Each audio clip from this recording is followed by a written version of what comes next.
overpricing your home can be something that really does put you down in the dumps when it comes to selling a house. So you could be under contract on another property, and if it sits for too long, you could lose out on that. Let's not even talk about the lifestyle that you're having to live.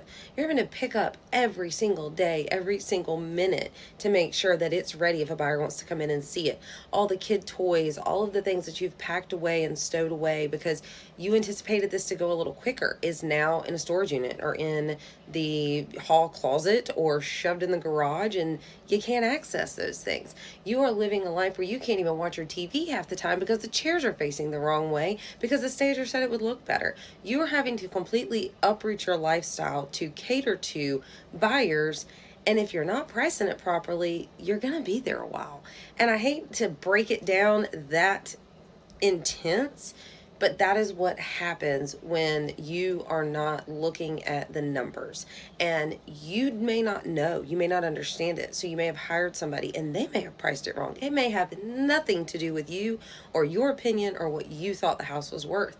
So finding the right realtor that can actually run those numbers, run the comparables, look at the houses in the area. What amenities do you have? What is different about your house as versus the comparison houses? Same thing with appraisers.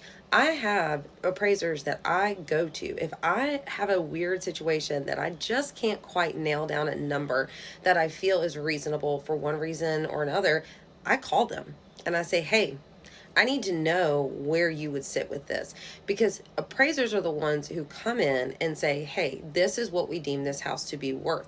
That is incredibly important for your lender. Even if you're doing cash, you still want to know those things because you want to make sure that you're investing in something that is worth your money. So you don't want to overprice, you don't want to underprice, you want to get that good sweet spot. And so I will call appraisers that I know personally and say, hey, this is where I'm at, I need your help with this. How would you look at this? Because their opinion matters. And I know all appraisers are different, things are done differently, but they all kind of run on the same systematic way of looking at things. So they have guidelines they have to go through. So why not call one of them and find that out? Ask them which way that they think that they would go about it, because it really is that important. Now, as far as the lifestyle, yes, it sucks. You're trying to sell the house. You really, really, really don't want to have a buyer want to come in and have to tell them no. You definitely want to be prepared.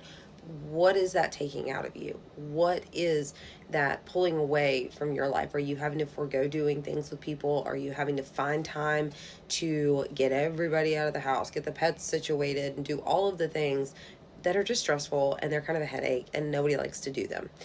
We don't want that. We want to put your house on the market, we want to price it properly, and we want to get some offers on it, and we want to get it sold. Because at the end of the day, you're not putting your house on the market to have it on the market for people to just rummage through and look at. You're trying to sell it. That is the point, is to sell it. So we need to put our best foot forward. If we haven't met yet, my name is Morgan Rountree with Morgan Rountree Realty, and I'm your East Coast Realtor. I'm happy to show you the numbers and happy to walk this through to you. If you think your house should be priced differently, or if you have a number in mind, let's chat about it. Let's figure out what is it really worth on today's market. Not my opinion, but what the market shows. So I hope to hear from you soon.